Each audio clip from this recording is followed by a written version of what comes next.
Hey, squirrel listeners!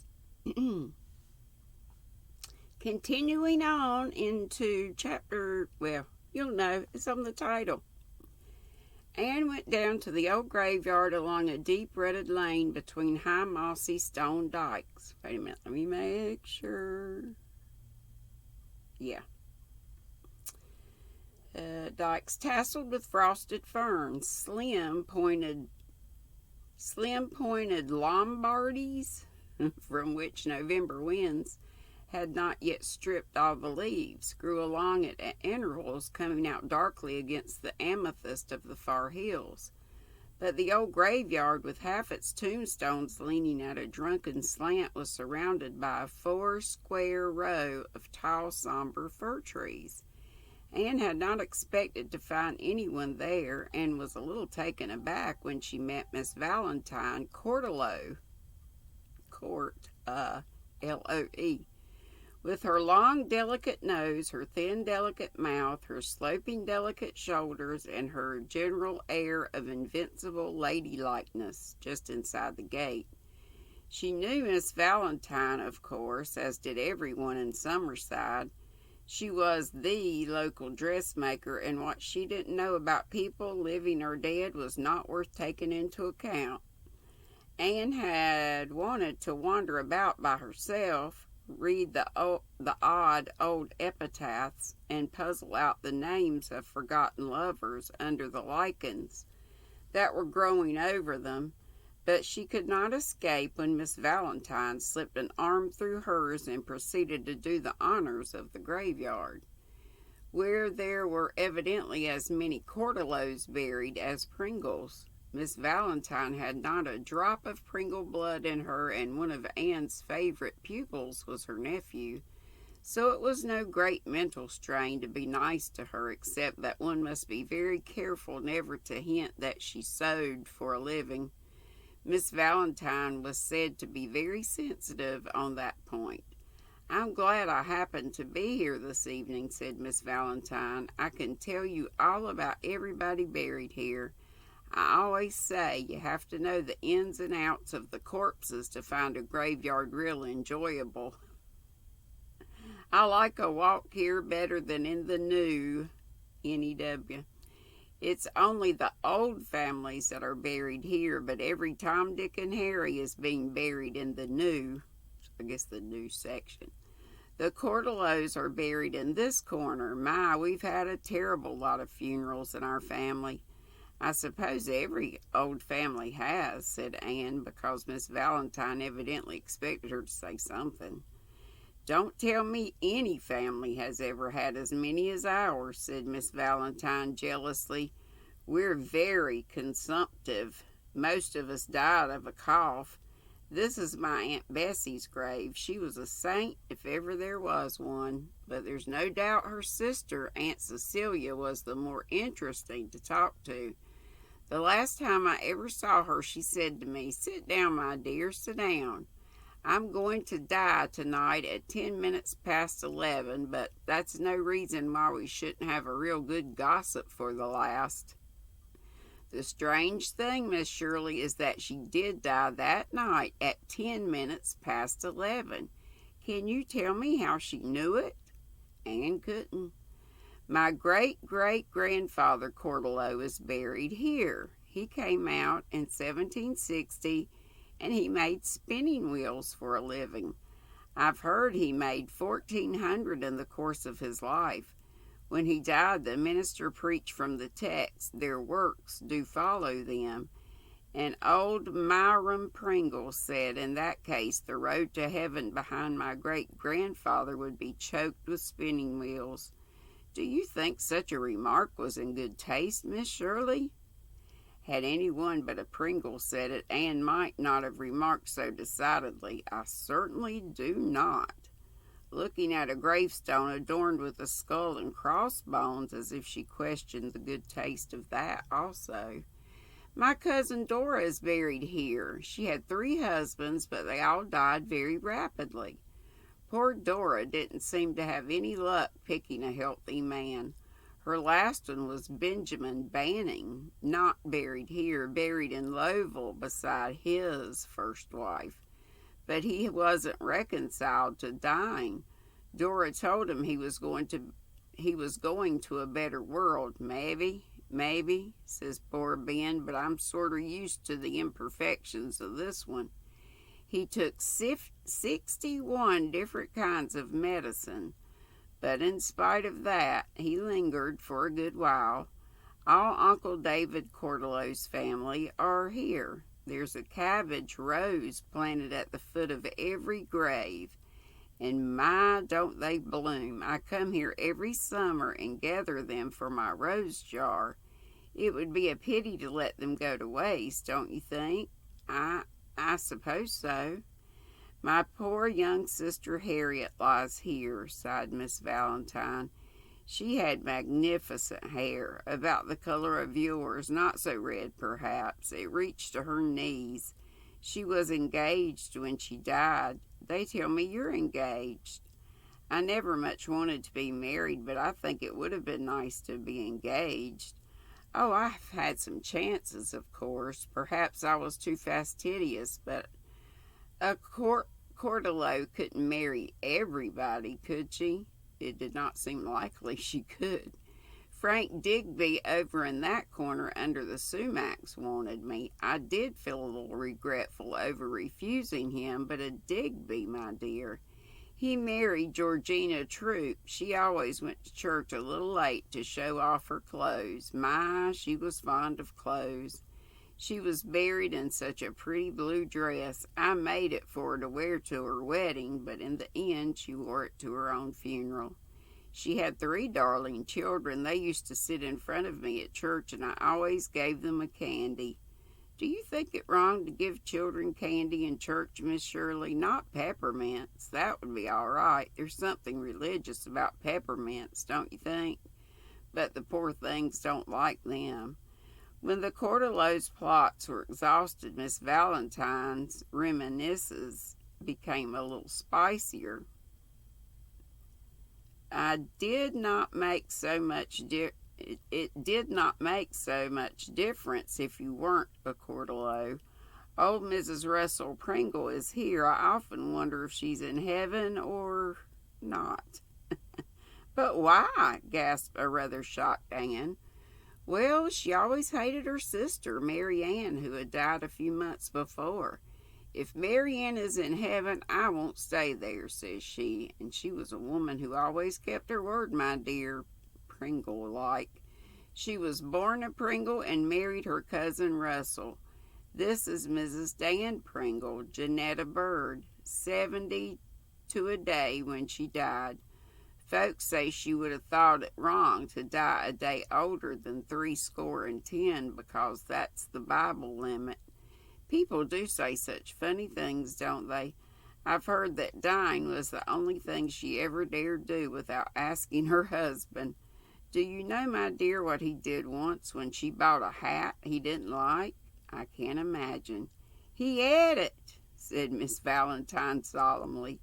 Of course, it was only a small hat, lace and flowers, no feathers. Still, it must have been rather indigestible. I understand he had gnawing pains in his stomach for quite a time. Of course, I didn't see him eat it, but I've always been assured the story was true. Do you suppose it was? I'd believe anything of a Pringle, said Anne bitterly. Miss Valentine pressed her arm sympathetically. I feel for you, indeed I do. It's terrible the way they're treating you. But Summerside isn't all Pringle, Miss Shirley. Sometimes I think it is, said Anne with a rueful smile. No, it isn't.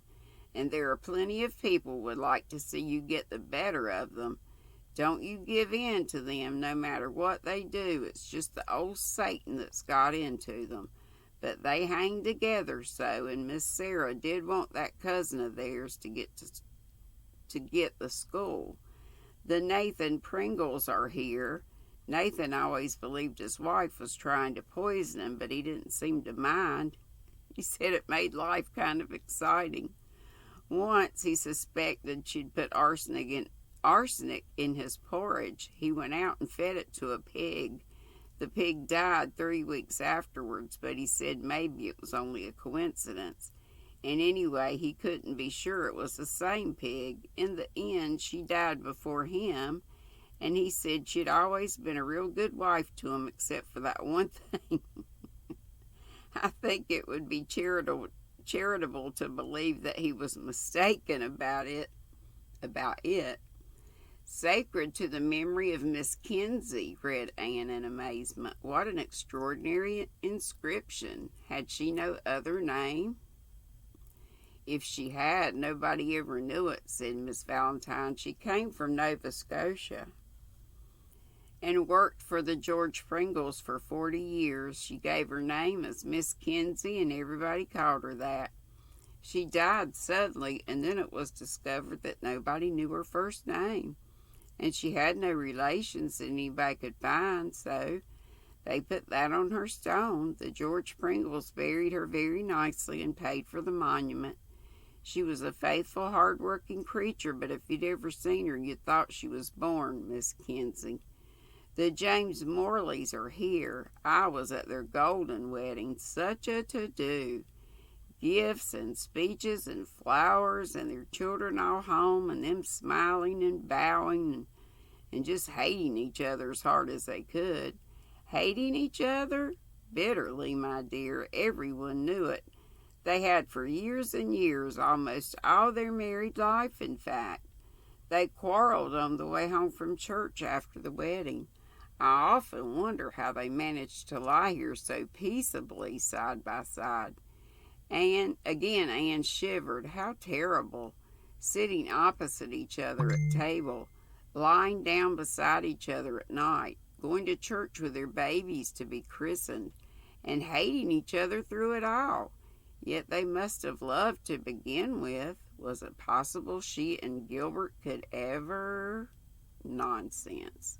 The Pringles were getting on her nerves. Handsome John McTabb is buried here. He was always suspected of being the reason why Annetta Kennedy drowned herself. The McTabbs were all handsome, but you could never believe a word they said. There used to be a stone here for his Uncle Samuel, who was reported drowned at sea 50 years ago. When he turned up alive, the family took the stone down. The man they bought it from wouldn't take it back, so Mrs. Samuel used it for a baking board. Talk about a marble slab for mixing on. That old tombstone was just fine, she said. The McTabb children were always bringing cookies to school with raised letters and figures on them, scraps of the epitaph. They gave them away real generous, but I never could bring myself to eat one. I'm curious that way. Mr. Harley Pringle is here. He had to wheel Peter McTabb down Main Street once in a wheelbarrow, wearing a bonnet, for an election bet. All Summerside turned out to see it, except the Pringles, of course. They nearly died of shame. Millie Pringle is here. I was very fond of Millie, even if she was a Pringle. She was so pretty and as light-footed as a fairy. Sometimes I think, my dear, on nights like this she must slip out of her grave and dance like she used to do. But I suppose a Christian shouldn't be harboring such thoughts.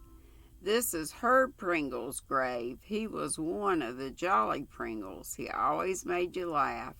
He laughed right out in church once when the mouse dropped out of the flowers on Meta Pringle's hat when she bowed in prayer. I didn't feel much like laughing. I didn't know where the mouse had gone. I pulled my skirts tight around my ankles and held them there till church was out, but it spoiled the sermon for me. Herb sat behind me, and such a shout as he gave. People who couldn't see the mouse thought he'd gone crazy. It seemed to me that laugh of his couldn't die. If he was alive, he'd stand up for you, Sarah, or no Sarah. This, of course, is Captain Abraham Pringle's monument. It dominated the whole graveyard. 4 receding platforms of stone formed a square pedestal. on which rose a huge pillar of marble topped with a ridiculous draped urn beneath which a fat cherub was blowing a horn. "How ugly," said Anne candidly. "Oh, do you think so?" Miss Valentine seemed rather shocked. "It was thought very handsome when it was erected. That's supposed to be Gabriel blowing the trumpet. I think it gives quite a touch of elegance to the graveyard. It cost $900. Captain Abraham was a very fine old man. It's a great pity he's dead. If he was living, they wouldn't be persecuting you the way they are. I don't wonder Sarah and Ellen are proud of him, though I think they carry it a bit too far." At the graveyard gate, Anne turned and looked back. A strange, peaceful hush lay over the windless land. Long fingers of moonlight were beginning to pierce the darkling firs, touching a gravestone here and there. Sorry, my phone making noises. Here and there. And making strange shadows among them. But the graveyard wasn't a sad place after all. Really, the people in it seemed alive after Miss Valentine's tales. "I've heard you right," said Miss Valentine anxiously as they went down the lane. "You won't put the things I've told you in your stories, will you?" "You may be sure I won't," promised Anne. "Do you think it's really wrong or dangerous to speak ill of the dead?" whispered Miss Valentine a bit anxiously. "I don't suppose it's exactly either," said Anne, "only rather unfair, like hitting those who can't defend themselves. But you didn't say anything very dreadful of anybody, Miss Cordelow. I told you Nathan Pringle thought his wife was trying to poison him, but you give her the benefit of the doubt," and Miss Valentine went her way, reassured. And that's all of chapter 5. And I'll stop there because we've read about 17 minutes. So tomorrow we'll be on chapter 6. I hope you have a great Thursday. My Hannah's still here. She spent the night. We got to go get her car inspected. And it's my brother's 66th birthday. So we're going to go hang out with him a little while. And just spend some time. And I got a little sugarless candy to give to him. Love to you all. As always, be sweet. Don't be ugly. Love y'all. Bye-bye.